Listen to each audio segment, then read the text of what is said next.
You know the drill. Speed paint. So yeah, made this for one of my friends, and in the background is a music box cover of the song called Yandir. I did most of these in the car. I was in the car for half the day.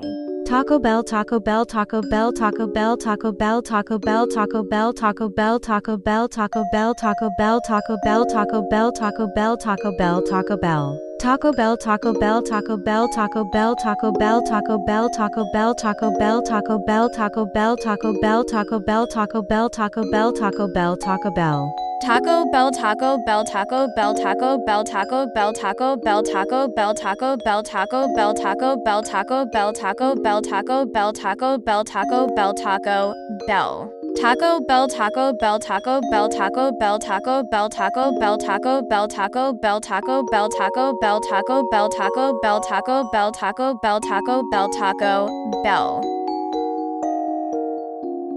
Lord dumb for this story thing ye.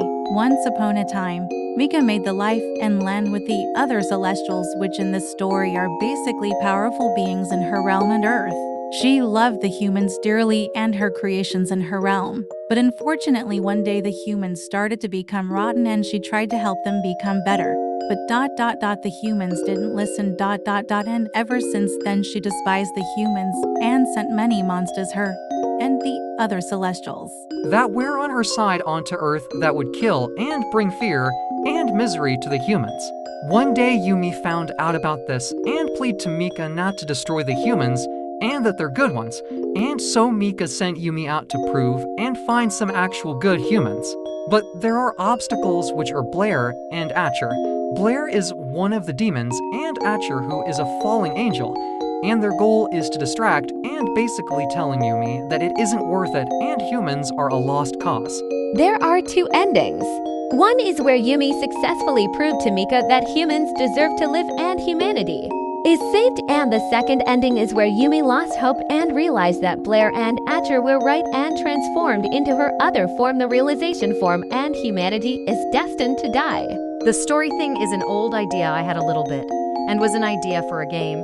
Similar to gameplay-wise and a little bit story-wise, I have no mouth and I must scream, probably more. Here is an explanation of I have no mouth and I must scream. The premise: decades after a global war, the world's three master computers, Allied Master Computer, etc., merge, gain sentience, and eradicate all of humanity out of a profound hatred for their creators.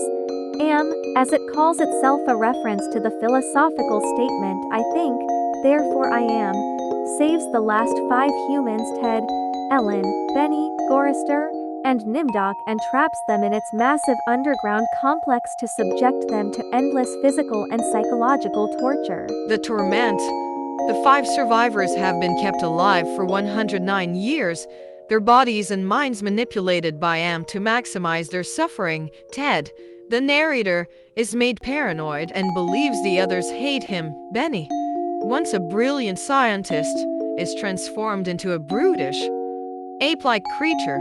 Ellen, the only woman, is a source of tension and is a victim of sexual assault, with him manipulating her libido. The group is perpetually starved and is unable to die or escape.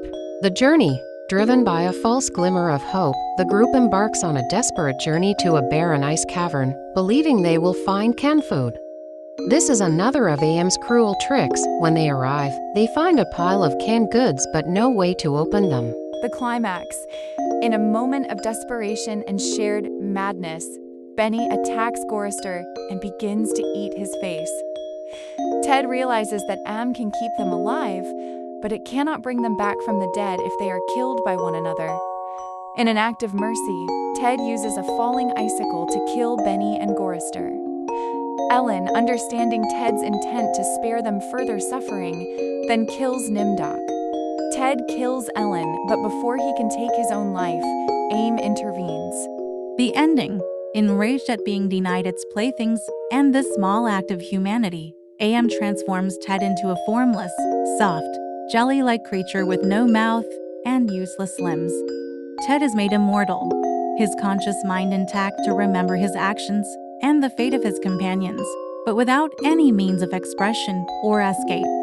The story ends with Ted, a testament to M's final, absolute victory, thinking the iconic line, "I have no mouth, and I must scream." Yumi's realization from is mostly based on weeping angels and those like statues of angels, I think. In the story, when Yumi is in her form, she directs the destruction of humanity and she feels absolute guilt and betrayal from and for the humans.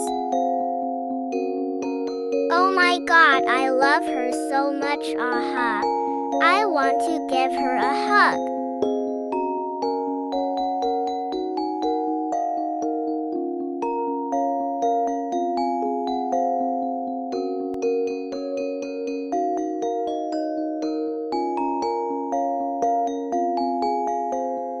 Fun facts about Blair. Blair can mimic voices of her victim's fear. For example, she can mimic a voice of a person that the victim fears. Blair is very apathetic towards humans and doesn't really care about them and doesn't understand why Yumi wants to help the humans live and not letting them meet their face.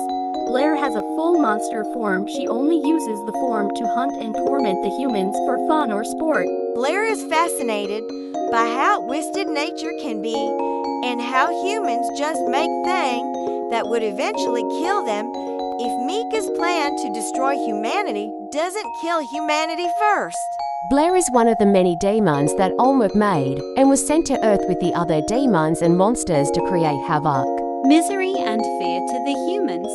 Blair finds entertainment from watching the humans slowly bleed and purposely let them bleed out so she can enjoy the agony. Basically, she kind of just tortures her victims before their death. Facts about Atsher. Atsher is a fallen angel. The reason he fall is because he wanted to start a rebellion against the Celestials. Back then, Atsher didn't want the humans to go all rotten, so he planned for him and the other angels to go down to Earth and convince the humans to be good. And if that didn't work, they would cast a spell that would make the humans good. But unfortunately, the Celestials caught on to his plan and told Mika. And so the Celestials sent Atsher to Earth. And Atsher learned the hard way that humans are horrible and can be evil. And so Atsher lost his faith in humanity. Atsher has anger issues and trust issues and shuns people away. But he finds Blair nice. He doesn't see Blair in a romantic way, but more of an acquaintance way. Atsher can see his old self in Yumi. In the bad ending, Atsher comforts Yumi and helps her deal with the shock. Atsher has sharp teeth and makes hissing sounds when angry. Thank you all for watching. I hope you all enjoyed this. Make sure to like and subscribe and turn on notifications so you never miss a video from us. Bye.